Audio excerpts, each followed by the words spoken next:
Whether you're a teacher or a student, you're at work or you're at school, or just doing everyday life tasks, everyone has had a moment where they were so stressed and they didn't know what to do.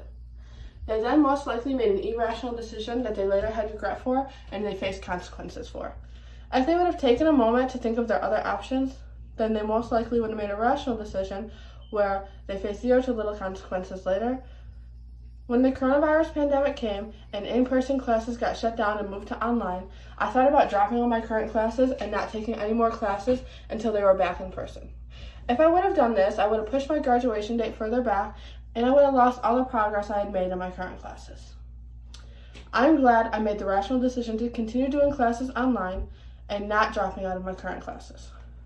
Under stress, I would have made this decision to quit them because when you're stressed, Daniel Levitin states in his podcast that the cortisol levels in your brain rise.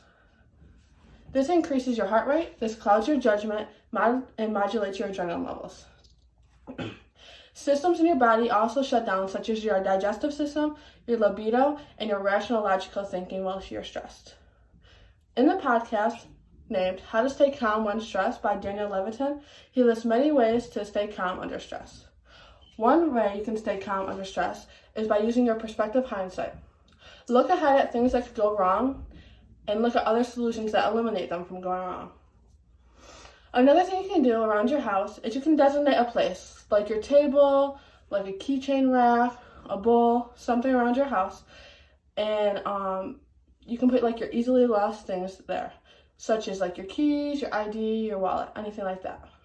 There's a structure in the brain called the hippocampus that evolved over thousands of years to keep track of location of important things. So once you start putting them there on a daily basis, your brain will remember they're there and it will be harder for you to lose them.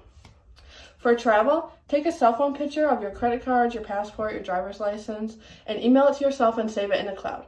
That way, if you lose it while you're on vacation, you have pictures and it's easier to get a new one. The hardest decisions to make would be medical decisions. They are the most stressful and you have the littlest time span to make them most likely. Think about all the pros and cons and compare them. Don't just make a decision like right away because you feel like you have to. Think ahead of time for questions to ask the doctor if you can. Have a conversation with your doctor and don't be scared. The last way to stay calm when stressed is train yourself to think ahead. What failures might come in my future and put systems into place to minimize damage or to stop it from coming at all. I feel like ever since I've watched this podcast, I've really tried to use these steps in my daily life and it has worked. So, overall, the 4 steps you can take to stay calm when stressed are using your perspective hindsight, training yourself to think ahead, asking your doctor questions, and designating a place for lost things. Also, using your travel tips. I am very eager to hear y'all's speeches and to see what other new things I can learn. I hope you enjoyed my speech, and I hope you use these steps in your daily life so you can stay more calm when stressed.